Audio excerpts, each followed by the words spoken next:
بسم اللہ الرحمن الرحیم۔ شادیوں میں لفافے دینا۔ قاسم علی گڑھ سے پوچھتے ہیں، شادی میں جو ہم لفافے دیتے ہیں وہ دینا حلال ہے یا حرام؟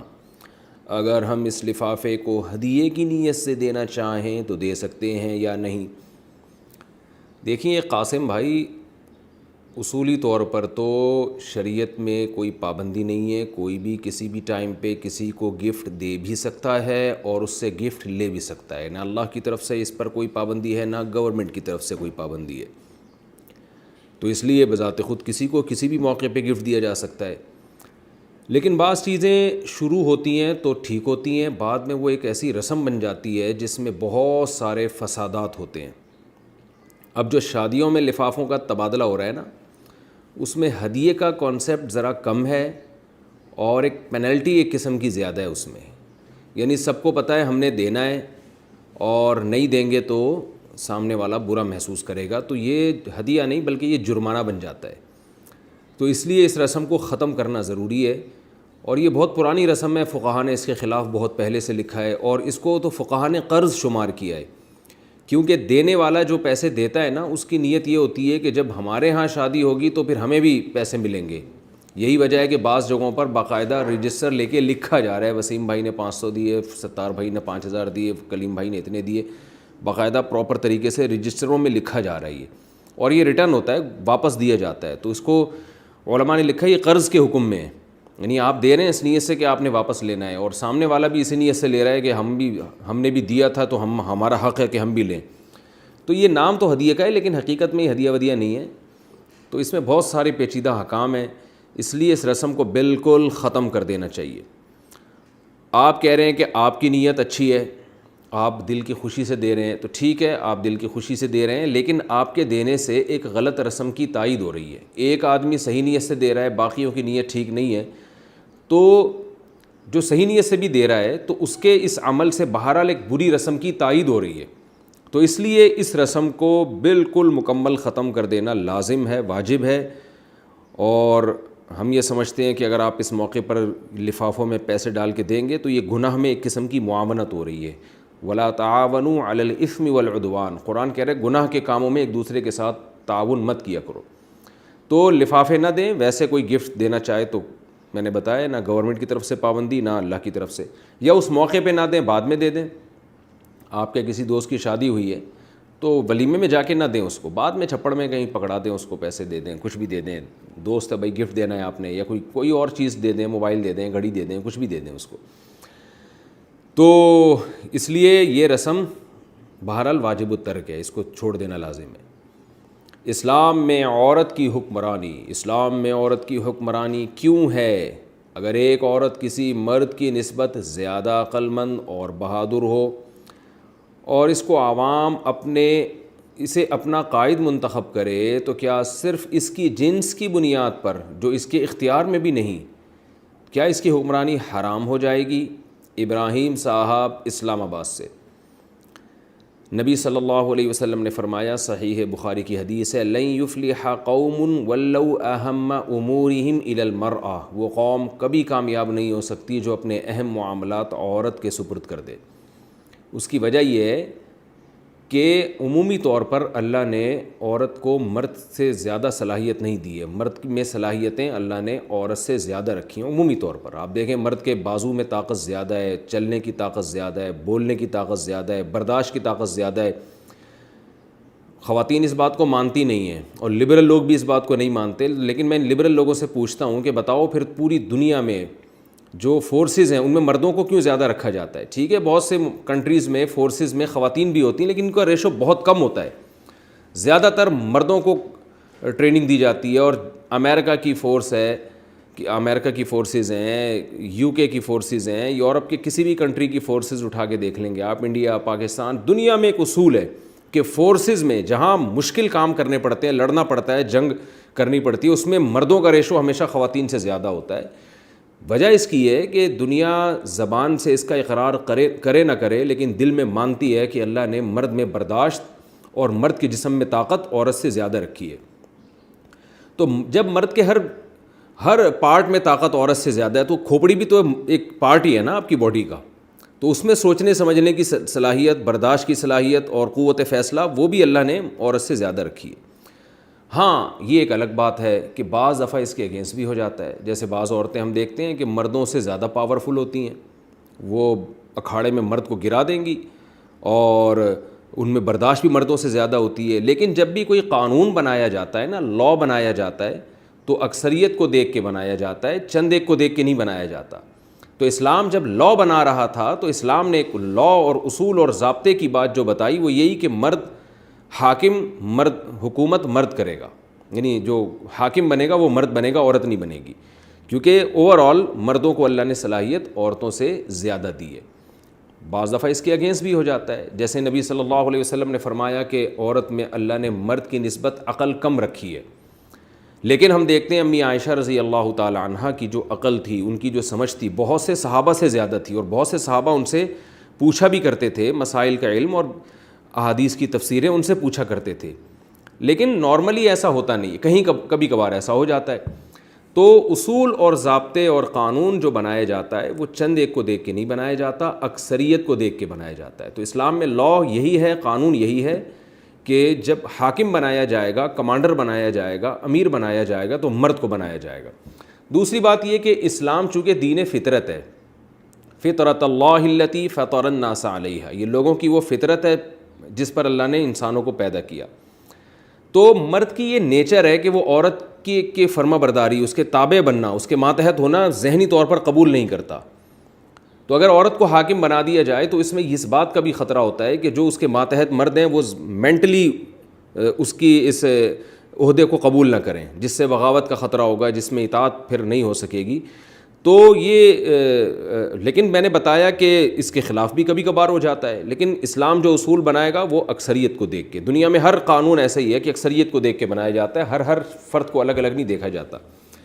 تو اس لیے اپنے اختیار سے اسلام اس کی اجازت نہیں دیتا کہ اگر انہی صلاحیتوں والا مرد موجود ہے تو پھر عورت کو حاکم بنایا جائے، اسلام اس کی اجازت نہیں دیتا۔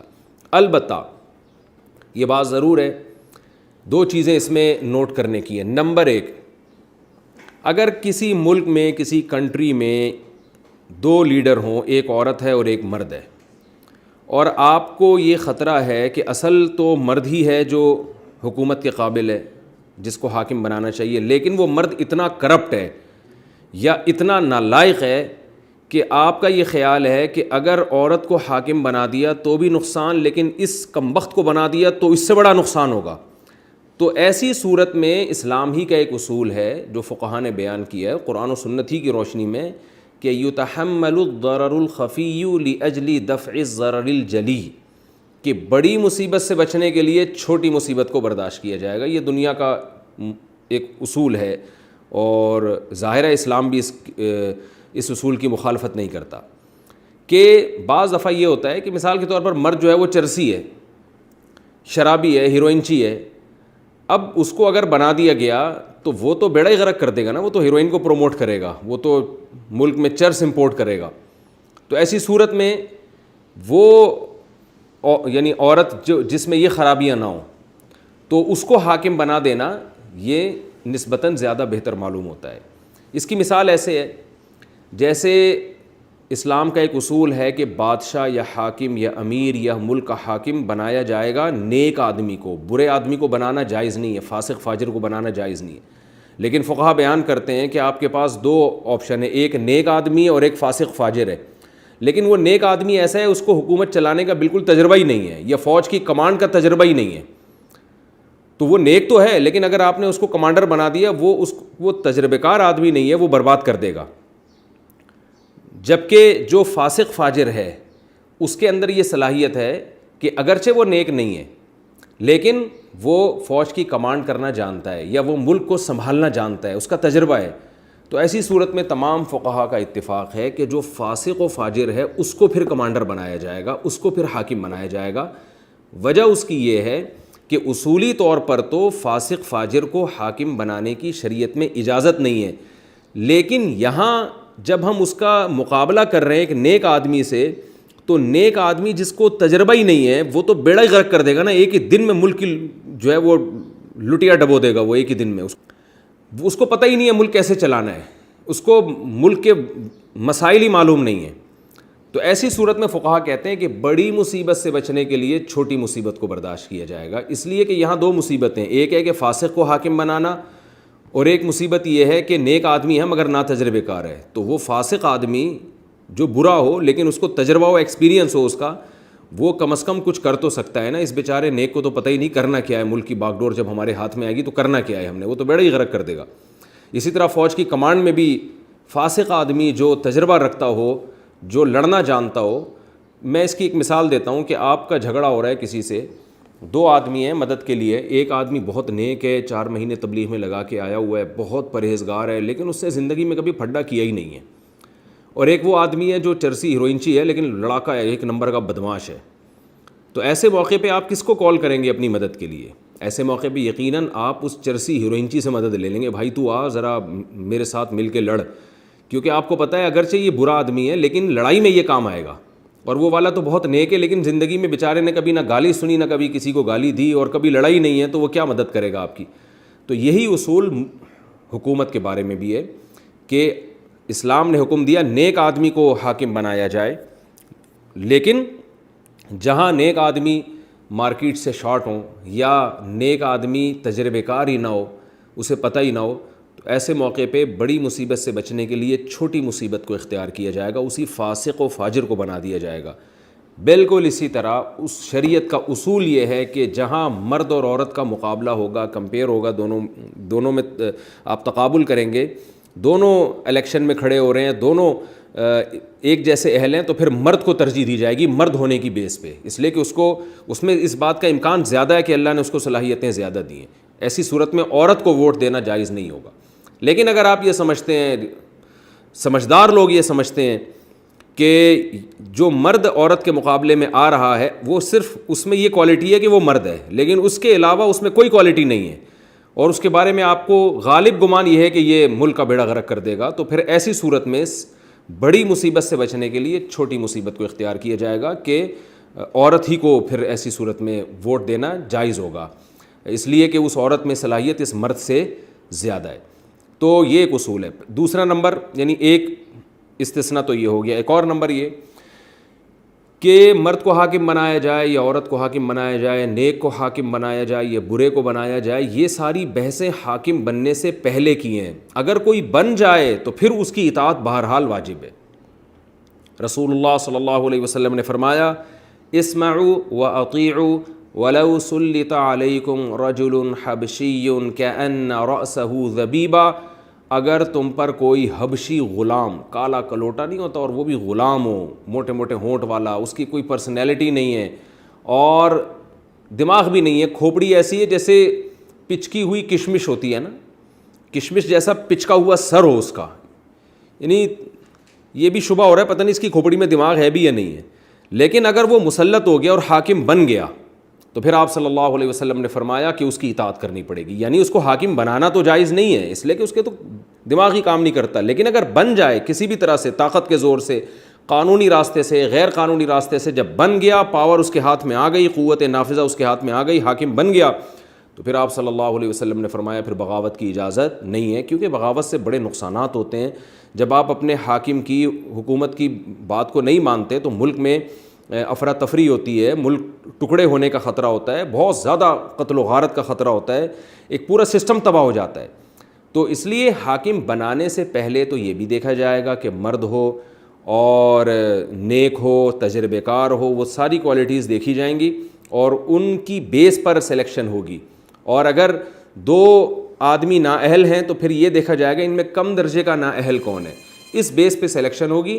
لیکن اگر آپ کی مرضی کا حاکم نہیں آیا اور کوئی بھی آ گیا، چاہے الیکشن کے ذریعے، چاہے طاقت کے زور سے، کسی بھی طرح سے، جب وہ حاکم بن گیا، اس کے ملک کی باغ ڈور اس نے سنبھال لی اور پاور اس کے پاس آ گئی ہے کہ وہ جو فیصلہ کرتا ہے اس کو نافذ کرنے کی پاور اس کے پاس آ گئی ہے، تو ایسی صورت میں پھر اسلام کا حکم یہ ہے کہ پھر جو بھی ہے، جیسا بھی ہے، اس کی اطاعت کی جائے گی، چاہے وہ غلام ہی کیوں نہ ہو. حالانکہ غلام جو ہے اسلام میں حکومت کا اہل ہو ہی نہیں سکتا، لیکن پھر بھی اسلام نے حکم دیا ہے کہ اگر وہ بن جائے تو اس کی اطاعت، تاکہ لوگوں کے اجتماعی نظم میں دراڑیں پیدا نہ ہو. اور بغاوت کے جو نقصانات ہوتے ہیں اور ملکی قانون توڑنے کے جو سب کو نقصانات ہوتے ہیں، ان نقصانات سے لوگوں کو بچانا مقصد ہے. مائع و مہندی منانا، کیا شریعت میں مائع و مہندی جائز ہے یا نہیں؟ نیز لڑکے اور لڑکی کی طرف سے تمام خواتین مل کر اسے سیلیبریٹ کرتے ہیں اور خرچہ سارا مرد کا ہوتا ہے، کیا یہ جائز ہے یا نہیں؟ سید اویس احمد پاکستان سے۔ ہر وہ رسم جس کا معاشرے میں نقصان ہو رہا ہو، معاشرے کو فائدے کے بجائے نقصان ہو رہا ہو، تو اسلام قطعاً اس کی اجازت نہیں دیتا۔ مائع و مہندی میں بہت سارے نقصانات ہیں۔ ایک نقصان اس کی وجہ سے نکاح بہت مشکل ہو گیا ہے۔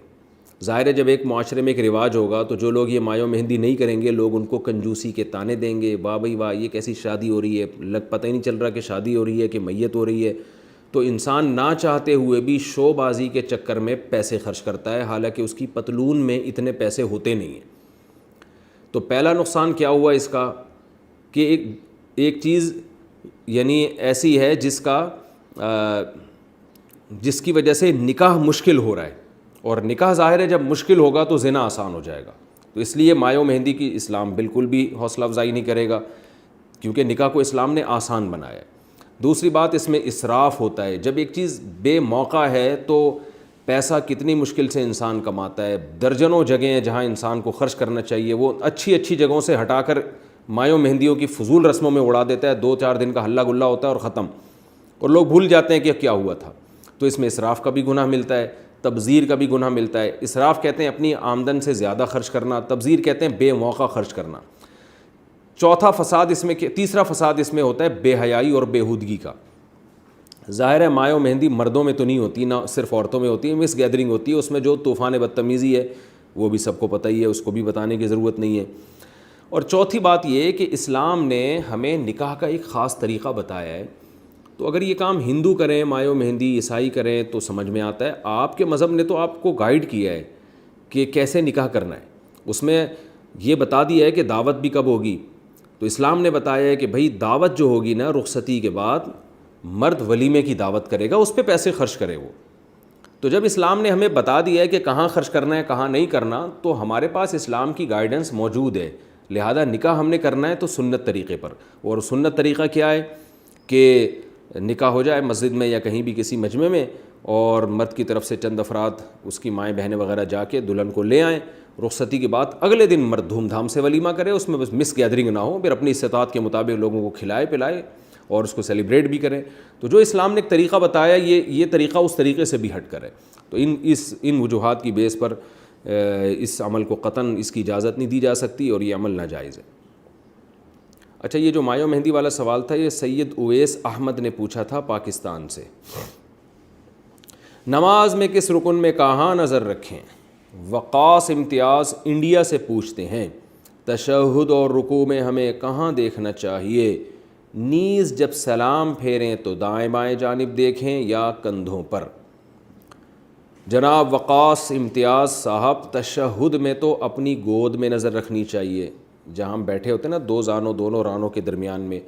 رکوع میں ہمیں پاؤں کے جو انگوٹھے ہیں اس کی طرف نظر رکھنی چاہیے، اور جب آپ سلام پھیریں تو دائیں اور بائیں جو کندھے ہیں ان پر نظر رکھنی چاہیے۔ تیمم کس چیز سے کر سکتے ہیں؟ کیا مٹی کے چھوٹے سے ٹکڑے سے تیمم ہو جاتا ہے؟ میں باہر کام کرتا ہوں، یہاں مٹی نہیں ملتی، تو میں اپنے گھر سے مٹی کا ایک ٹکڑا لایا ہوں اور اسی سے تیمم کر کے نماز پڑھتا ہوں، کیا اس طرح نماز ہوگی یا نہیں ہوگی؟ ثاقب عظیم انڈیا سے۔ اگر بھائی وہاں پانی موجود ہے 1 میل کے اندر تو پھر تیمم جائز نہیں ہے۔ خوب ذہن میں رکھے، بعض لوگ چھوٹی چھوٹی باتوں پر تیمم شروع کر دیتے ہیں۔ تیمم جب ہوتا ہے جب پانی موجود ہی نہ ہو اور لا بھی نہ سکتے ہو پانی۔ باقی یہ کہ اگر تیمم جائز ہو تو پھر اس کا طریقہ یہ ہے کہ کوئی بھی چیز جو مٹی کی جنس میں سے ہو اس سے بھی تیمم جائز ہے۔ جیسے مٹی تو مٹی ہے، مٹی کی جنس میں سے چونا ہے، جو بھی زمین سے اس طرح کی چیزیں نکلتی ہیں جو جلانے سے جلتی نہیں ہیں، جیسے مٹی کو جلائیں گے تو وہ جلتی نہیں ہے۔ تو اسی طرح پتھر سے، سنگ مرمر کا جو پتھر ہے جو زمین سے نکلتا ہے اس پہ بھی تیمم جائز ہے، لیکن افضل طریقہ یہی ہے کہ مٹی ہو ڈائریکٹ، یا ایسی چیز جس پہ مٹی کی گرد ہو، اتنی گرد ہو کہ آپ اگر اس پہ کچھ لکھنا چاہیں، ایسے کر کے لکھتے ہیں نا تو نشان بنتا ہے، تو وہ بن جائے، تو ایسی گرد پہ تیمم جائز ہے۔ تو آپ جو مٹی کا ڈھیلا اٹھا کے لائیں اس پہ بھی تیمم کرنا بالکل جائز ہے، بشرطے کہ پانی موجود نہ ہو۔ دنیا دار شخص دینی علوم کیسے حاصل کرے؟ سلمان صاحب نے لاہور سے پوچھا ہے، اگر کوئی علم حاصل کرنا چاہتا ہے مگر مدرسے نہیں جا سکتا پڑھائی اور جاب کی وجہ سے، تو اسے یہ علم کہاں سے حاصل کرنا چاہیے جس سے اس کی روز مرہ کی زندگی شریعت کے مطابق ہو جائے؟ جناب سلمان صاحب بہت اچھا سوال کیا۔ دیکھیں ہمارے بہت سے مدارس ایسے شارٹ کورسز کروا رہے ہیں عوام کے لیے کہ جو مصروف لوگ ہیں ان کو شام کے وقت میں 1 گھنٹہ یا 2 گھنٹہ، 1 سال 2 سال کے ایسے کورسز ہیں جن میں ان کو دین کی بیسک معلومات حاصل ہو جاتی ہیں۔ تو آپ کسی بھی ادارے سے رابطہ کر سکتے ہیں، بہت سی جگہوں پہ ایسے کورسز ہو رہے ہیں۔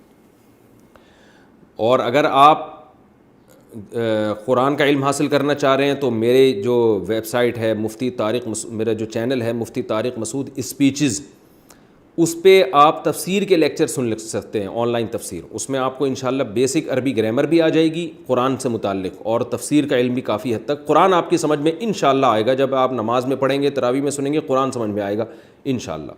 مسائل کے لیے آپ علماء کے یوٹیوب پہ بہت سارے چینلز ہیں جن میں فقہی مسائل بتاتے ہیں، یہ بھی میرا چینل ہے، یہ اس پہ بھی آپ سن سکتے ہیں۔ ورنہ جو فقہی مسائل کے لیے ایک بہت ہی بہترین کتاب ہے وہ ہے بہشتی زیور، حضرت مولانا اشرف علی تھانوی رحمہ اللہ تعالیٰ کی تالیف ہے وہ کتاب گھر میں ضرور رکھیں، اور جامعۃ الرشید نے اس کو آسان کر کے چھاپا ہے، اور اس میں بہت سی ایسی چیزیں جو اس زمانے کے لحاظ سے غیر ضروری ہیں ان کو نکال بھی دیا ہے۔ تو تسہیل بہشتی زیور اس نام سے کتاب لازمی گھر میں رکھیں، مولانا اشرف علی تھانوی رحمہ اللہ تعالیٰ کی کتاب ہے، اور جامعۃ الرشید نے اس کو چھاپا ہے بہت آسان کر کے، کیونکہ جس دور میں انہوں نے لکھی تھی وہ اردو بہت گاڑی تھی، وہ اردو آج لوگوں کی سمجھ میں نہیں آتی۔ باقی جب بہشتی زیور کا نام آتا ہے تو بہت سے لوگ اعتراض شروع کر دیتے ہیں یہ کتاب اوتھینٹک نہیں ہے، یہ ہے، اس میں یہ مسئلہ غلط۔ تو اگر کوئی آپ کو اعتراض کر کے کہے کہ یہ مسئلہ غلط ہے تو ہم بیٹھے ہوئے ہیں یہاں پہ، آپ ہم سے پوچھیں، ہم بتائیں گے انشاءاللہ قرآن اور سنت کی روشنی میں یہ مسئلہ ٹھیک لکھا ہوا ہے، غلط نہیں لکھا ہوا۔ تو یہ کتاب ہر گھر کی ضرورت ہے، خواتین بھی پڑھیں، مرد بھی پڑھیں اس کو۔ اس سے آپ کو روز مرہ کے جو مسائل ہیں نا، جائز ناجائز، حلال و حرام کے، ان کا علم انشاءاللہ حاصل ہو جائے گا۔ فاسق فاجر سے میل جول رکھنا، فاسق اور فاجر کی تعریف کیا ہے، ان دونوں میں کیا فرق ہے، اور ان کے ساتھ سلام دعا اور کھانا پینا کیسا ہے؟ فیصل اقبال دبئی سے۔ دیکھیں فاسق فاجر ایک ہی چیز کے دو نام ہیں۔ فجور کا معنی بھی گناہ کرنا، فسق کا معنی حدود سے تجاوز کرنا۔ تو جو حدود سے تجاوز کرتا ہے وہ فاسق ہوتا ہے، اور جو گناہ کرتا ہے وہ فاجر ہوتا ہے۔ تو ایک ہی چیز کے دو مختلف تعبیرات ہیں۔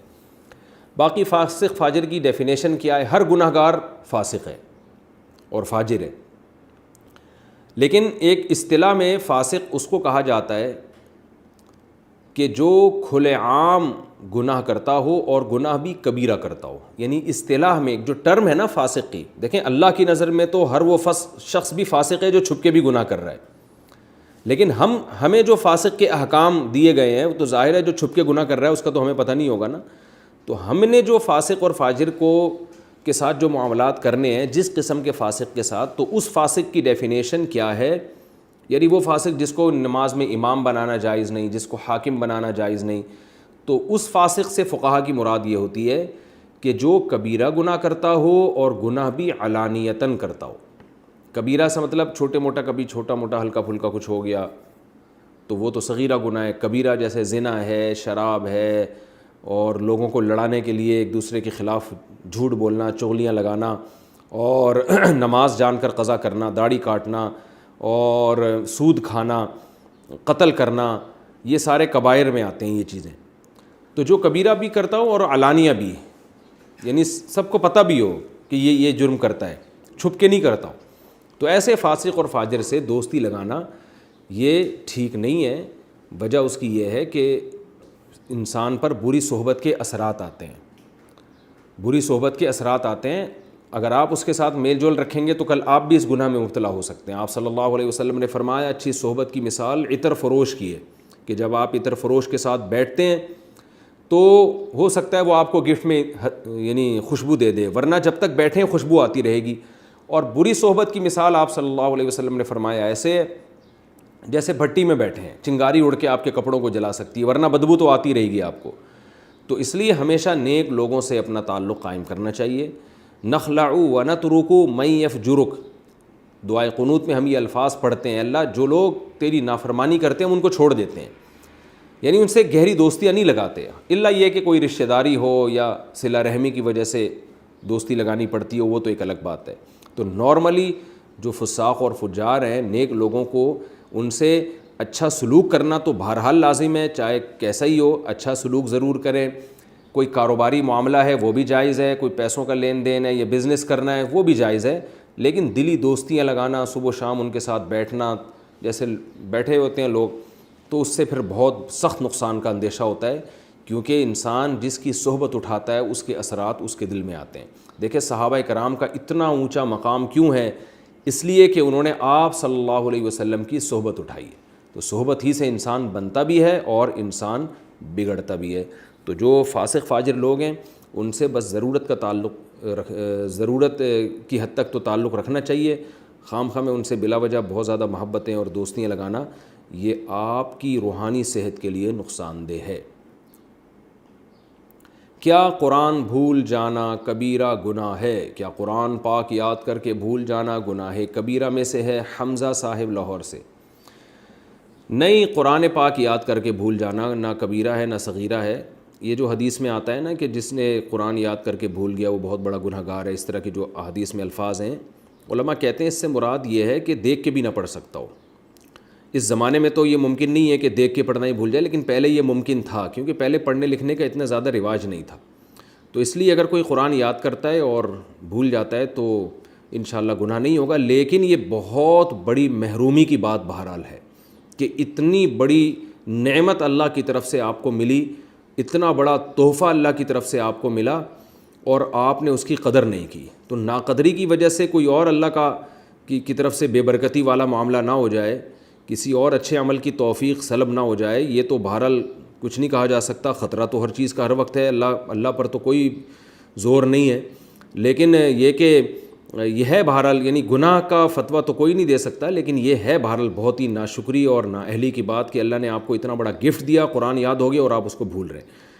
تو میں یہ ان لوگوں کے لیے کہہ رہا ہوں کہ بہت سے لوگ اس چکر میں یاد ہی نہیں کرتے کہ بھول گئے تو گناہ ہوگا، تو بھائی یاد تو کرو کم از کم، کیونکہ یاد کر کے بھول جانے میں بھی پھر بھی بالکل یاد نہ کرنے سے بہرحال بہتر ہے، کیونکہ جب آپ ایک صورت یاد کر لیں اگر بھول بھی جائیں تو پھر وہ جب دیکھ کے پڑھیں گے تو روانی سے پڑھیں گے آپ، اور اگر بالکل ہی یاد ہی نہیں کی تو پھر انسان پڑھ ہی نہیں سکتا اس کو بعض دفعہ، تو اس لیے قرآن بہرحال یاد کرنا چاہیے، اور جب یاد ہو جائے تو اس کی حفاظت بھی کرنی چاہیے۔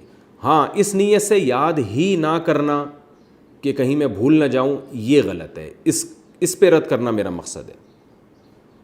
کاروبار چمکانے کے لیے بہترین عمل، کاروبار کے اچھا ہونے کا کوئی ایسا عمل بتا دیں جس سے اللہ پاک مجھے برکت والی روزی عطا فرمائے۔ محمد شارق ممبئی سے۔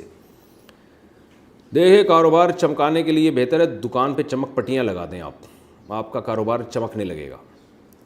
باقی یہ کہ کون سا ایسا عمل ہے؟ بھائی محنت، نبی صلی اللہ علیہ وسلم نے فرمایا بورک لی امتی فی بکورہا، اللہ نے صبح کے وقتوں میں برکت رکھی ہے، تو صبح محنت شروع کر دیا کریں، اور جھوٹ نہ بولیں تجارت میں، کاروبار میں، ایمانداری کے ساتھ ایک نمبری کے ساتھ بزنس کریں۔ ایک نمبری بزنس کا فائدہ یہ ہوتا ہے کہ فوری فائدہ تو نہیں ہوتا، لیکن دیر سے بہت زیادہ فائدہ ہونا شروع ہو جاتا ہے پھر، اور دکان جہاں بھی آپ بزنس کر رہے ہیں جاندار کی تصاویر نہ ہو چہرے کی، کیونکہ اس سے بھی بے برکتی ہوتی ہے، اور جھوٹ نہ ہو اور جھوٹی قسمیں نہ ہو۔ نبی صلی اللہ علیہ وسلم کی ایک حدیث کا مفہوم ہے کہ جھوٹی قسموں سے بھی کاروبار کی برکت ختم ہو جاتی ہے۔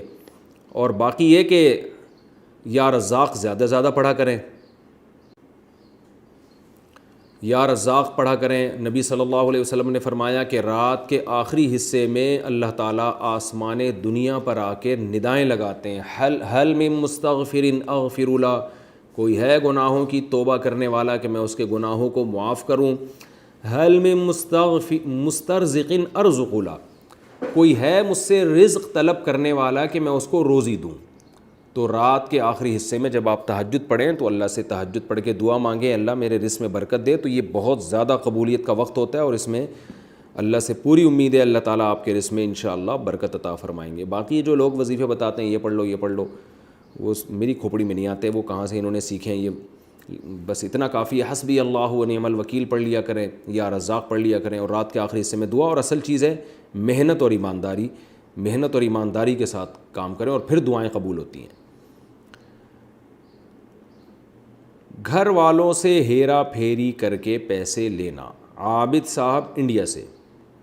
میں کالج پڑھتا ہوں، دوسرا سال شروع ہو رہا ہے، کالج کی طرف سے آفر ہے کہ اگر آپ کسی دوسرے اسٹوڈنٹ کا ایڈمیشن کرواتے ہیں تو آپ کی فیس سے 5,000 روپے معاف کر دیے جائیں گے. تو کیا میں گھر والوں سے پورے پیسے لے کر 5,000 روپے خود رکھ سکتا ہوں؟ عابد صاحب انڈیا سے. نہیں رکھ سکتے، اس لیے کہ جو فیس آپ گھر والوں کی طرف سے جمع کرا رہے ہیں نا، تو وہ کیونکہ فیس گھر والوں یعنی یہ گھر والوں کو ایک طرح سے سہولت دی جا رہی ہے. اس کی مثال ایسے جیسے آپ کو کوئی سبزی لینے کے لیے بھیجے اور وہ آپ سے تعلق کی بیس پر آپ سے پیسے کم لے، تو آپ نے جس کے لیے خریدی ہے نا تو اسی کے پیسوں سے پھر یہ کم ہو جائے گا. تو آپ کو گھر والے فیس دے رہے ہیں، اپنا ادھیلا ایک بھی خرچ نہیں ہو رہا آپ کا، اور وہ کالج والے فیس آپ سے کم لے رہے ہیں. تو کم کا مطلب پھر یہ فائدہ آپ کے گھر والوں کو ہو رہا ہے، آپ کو نہیں ہو رہا. گھر والوں کو بتا دیں کہ بھائی دیکھیں میں کالج میں ایڈمیشن کرواؤں گا اور پھر 5,000 روپے بچیں گے تو وہ میں رکھوں گا. بتا دیں، تو بتانے میں کیا، گورنمنٹ کی طرف سے کوئی پابندی تھوڑی ہے. آرٹیفیشل دانت لگوانے کا حکم. اچھا اس میں ایک اور بات یہ بھی ہے، آپ کی فیس سے 5,000 روپے معاف کر دیے جائیں گے. یہ فائدہ گھر والوں کو ہو رہا ہے، تو اس لیے گھر والوں سے آپ اجازت لے لیں. آرٹیفیشل دانت لگوانے کا حکم. محمود عالم کلکتہ. کیا قدرتی دانت نکال کر اور آرٹیفیشل دانت لگانا جائز ہے؟ آرٹیفیشل دانت لگوانے کا حکم. کیا قدرتی دانت نکال کر آرٹیفیشل دانت لگانا جائز ہے؟ محمود عالم کلکتہ سے.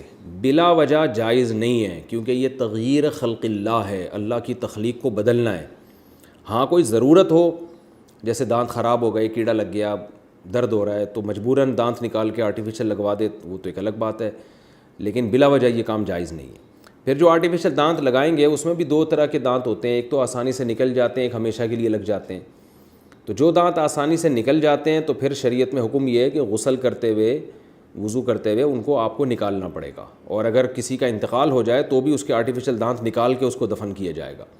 لیکن اگر وہ مضبوطی سے ایسے لگ گئے کہ ان کو آسانی سے نکالنا ممکن نہیں ہے تو پھر ان کو لگے رہنے دیں، اسی سے غسل بھی ہے، اور جب انتقال ہو جائے گا تو اسی سمیت میت کو دفن کیا جائے گا. لیکن بہرحال جو آپ کا اصل سوال تھا وہ یہی ہے کہ بلا وجہ اپنے سچی مچی کے دانت نکال کے جھوٹی موٹی کے دانت لگانا، یہ اللہ کی تخلیق کو بدلنا ہے، اور یہ حرام ہے، ناجائز ہے. بلا وجہ ضرورت ہو تو کر سکتے ہیں. پیسے ٹرانسفر کرنے پر کمیشن لینا. یہاں استنبول میں جو افغانستان اور پاکستان کے لڑکے کام کر رہے ہیں وہ اپنے گھروں میں پیسے بھیجنے کے لیے میرے پاس آتے ہیں، مثلاً $100 یا $200، تو میں ہر $100 پر $1 لیرہ کے حساب سے دیتے ہیں اور کبھی ڈالر کے حساب سے. اس طرح وہاں افغانی اور پاکستانی کبھی روپیے میں پیسے دیتے ہیں اور کبھی ڈالر میں. کیا یہ سود ہوگا یا نہیں؟ نعمت اللہ صاحب استنبول سے. نعمت اللہ صاحب یہ سود بھی نہیں ہے اور یہ رقم آپ کے لیے حرام بھی نہیں ہے، کیونکہ پیسے ٹرانسفر کرنے کا کمیشن لے رہے ہیں، لیکن یہ کام اللیگل ہے. جہاں تک مجھے معلومات ہے تو اللیگل ہونے کی وجہ سے گناہ آپ کو ہو سکتا ہے، باقی یہ سود میں داخل نہیں ہے. کیا طلاق کی خواہش سے طلاق ہو جائے گی؟ میں نے نکاح کیا ہے لیکن رخصتی نہیں ہوئی ہے. میں نے ایک دن اپنی بیوی سے کہا کہ میرا دل چاہتا ہے تمہیں چھوڑ دوں تاکہ تمہارے بھائی کو تکلیف ہو. کیا اس سے طلاق ہو گئی؟ اگر ہو گئی ہے تو کتنی، اور کیا تجدید نکاح کرنا ضروری ہے؟ محمد عادل برازیل سے. محمد عادل صاحب اس سے طلاق نہیں ہوئی ہے، طلاق تو دینے سے ہوگی نا، خواہش ظاہر کرنے سے تھوڑی ہوگی. ایسے تو پھر روٹی کی خواہش سے روٹی پیٹ بھر جانا چاہیے آپ کا، شادی کی خواہش سے شادی ہو جانی چاہیے، بچے کی خواہش سے بچہ ہو جانا چاہیے. تو جیسے یہ ساری چیزیں خواہش سے نہیں ہوتی، تو اسی طرح طلاق بھی محض خواہش ظاہر کرنے سے نہیں ہوتی، دینے سے ہوتی ہے. البتہ جو آپ کا مقصد تھا اپنے سالے کو تکلیف دینا، وہ تکلیف ان کو ہو گئی ہوگی، جو بہت غلط کام ہے. نبی صلی اللہ علیہ وسلم نے فرمایا، ابو داؤد کی حدیث ہے، ان احق ما اکرم بہ الرجل ابنتہ او اختہ. سب سے زیادہ قابل احترام وہ شخص ہے جس کی بیٹی یا بہن آپ کے نکاح میں ہے. تو آپ کو چاہیے اپنے سالے کا، اپنے برادر نسبتی کا آپ اور بردر ان لا کا آپ احترام کریں، اکرام کریں، ان کو تکلیف نہ پہنچائیں، بہت ثواب ملے گا آپ کو انشاءاللہ۔ اور ویسے بھی اس کو تکلیف پہنچانے کے لیے اپنی بیوی کا کیوں بیڑا غرق کر رہے ہیں؟ یہ بھی تو غلط بات ہے نا، دشمنی اس سے تو بیوی پہ تو نہیں نکالنی چاہیے نا دشمنی۔ بھیک مانگنا غیر قانونی ہو تو بھیک دینا کیسا ہے؟ یہاں UAE گورنمنٹ نے بھکاریوں کے لیے بھیک مانگنا غیر قانونی قرار دے دیا ہے، پھر بھی یہاں کچھ لوگ پاکستان، بنگلہ دیش، سیریا وغیرہ سے آ کر بھیک مانگتے ہیں۔ کیا ان کو پیسے دے سکتا ہوں یا نہیں؟ ارسلان صاحب دبئی سے۔ میں بھی دبئی گیا ہوں، وہاں بڑے بڑے فراڈی ملے ہیں بھکاریوں کے نام پہ، لیول ہوتا ہے بھکاریوں کا لیکن بہت پیسہ ہوتا ہے ان کے پاس۔ تو مجھے نہیں پتہ آپ کو جو بھکاری ملتے ہیں وہ واقعی مجبور ہوتے ہیں کہ نہیں ہوتے۔ کوئی اگر 100% مجبور ہے جس کا یہ ثابت ہو جائے تو پھر اس کو بھیک دینا بالکل جائز ہے، لیکن دبئی میں بہت مشکل ہے کہ ایسا کوئی ہو، اس لیے آپ وہیں کے علماء سے یہ مسئلہ پوچھیں تو زیادہ بہتر ہے۔ اور اللیگل بھی ہے تو ظاہر ہے دبئی گورنمنٹ نے کچھ سوچ سمجھ کے قانون بنایا ہوگا۔ تو میرا خیال یہ ہے کہ یہ مسئلہ ان لوگوں سے پوچھیں جو وہاں کے دبئی ہی کے کوئی عالم ہوں اور وہ وہاں کے حالات کو یہاں سے بہتر جانتے ہوں، تو ان سے پوچھیں کہ گورنمنٹ نے کیوں پابندی لگائی ہے، اس میں کیا حکمتیں ہیں، تو وہ زیادہ اچھا جواب دے سکتے ہیں۔ پچھلے سالوں کی زکوٰۃ اور قربانی کیسے ادا کریں؟ ایک شخص پر قربانی واجب ہوئی مگر اسے پتہ ہی نہیں چلا، 2 سال بعد اسے پتہ چلا تو اسے کیا کرنا چاہیے؟ اگر پیسے دینے چاہیے تو کس حساب سے دیں گے اور کس کو دیں گے؟ اس طرح زکوٰۃ بھی بتا دیں، کیونکہ مجھے پتہ نہیں ہے کہ پچھلے سال یا 2 سال پہلے میرے اکاؤنٹ میں کتنے پیسے تھے۔ افتخار احمد UAE سے۔ دیکھیں زکوٰۃ کا حساب تو آسان ہے، بینک والوں سے رابطہ کریں، وہ آپ کو بتا دیں گے پچھلے سال آپ کے اکاؤنٹ میں کتنے پیسے تھے، اس حساب سے پچھلے سالوں کی زکوٰۃ دے دیں آپ۔ اور قربانی بھی جب سے آپ نے نہیں کی ہے تو اس کی بھی قضا کرنی پڑے گی، لیکن جانور کی صورت میں نہیں، اب ایک متوسط درجے کے، درمیانے درجے کے جانور کی قیمت صدقہ کرنی پڑے گی آپ کو۔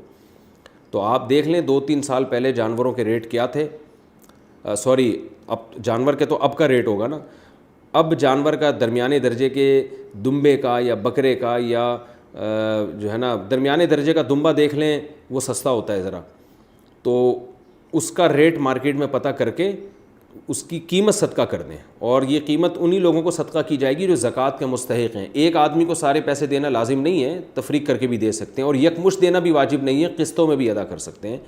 تو اس طرح سے آپ کی قربانی اور زکوٰۃ کی قضا ہو جائے گی۔ دعائے قنوت سے پہلے تکبیر اور ہاتھ اٹھانے کا حکم۔ وتر کی تیسری رکعت میں دعائے قنوت سے پہلے تکبیر پڑھنا اور ہاتھ اٹھانے کا کیا حکم ہے؟ کیا یہ واجب ہے یا سنت؟ محمد عاصم انڈیا سے۔ یہ سنت ہے، لازم نہیں ہے، کوئی نہ بھی اٹھائے تو بھی ٹھیک ہے، دونوں کام، تکبیر بھی اور یہ ہاتھ اٹھانا بھی۔ فری لانسنگ میں اسٹوڈنٹس کے اسائنمنٹ بنانا۔ فری لانسنگ میں کچھ پروجیکٹس ایسے آتے ہیں جن میں دوسری یونیورسٹی کے بچے اپنے ایگزامس، ہوم ورک اور اسائنمنٹ وغیرہ پیسے دے کر آن لائن سالو کرواتے ہیں۔ کیا اس طرح کے پروجیکٹس فری لانسنگ میں کرنا جائز ہوگا اور اس کی کمائی حلال ہوگی یا نہیں؟ ساجد اقبال فیصل آباد سے۔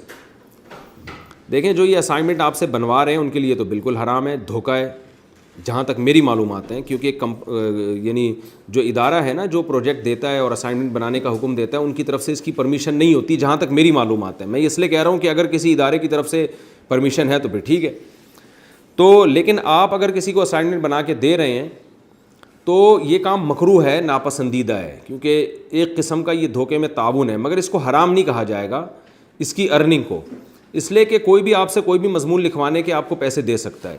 باقی یہ اس کا اپنا ہیڈک ہے کہ وہ آگے وہی اسائنمنٹ جو ہے وہ جمع کرا رہا ہے یونیورسٹی میں، تو وہ براہ راست ایک عمل کر رہا ہے۔ اس کی مثال ہے جیسے کوئی آپ سے چاقو بنواتا ہے، آپ بنا کے دے دیں، باقی یہ اس کا ہیڈک ہے کہ وہ چاقو سے جانور ذبح کرتا ہے یا انسانوں کو کاٹنا شروع کر دیتا ہے یا اس سے خربوزے چھیلتا ہے۔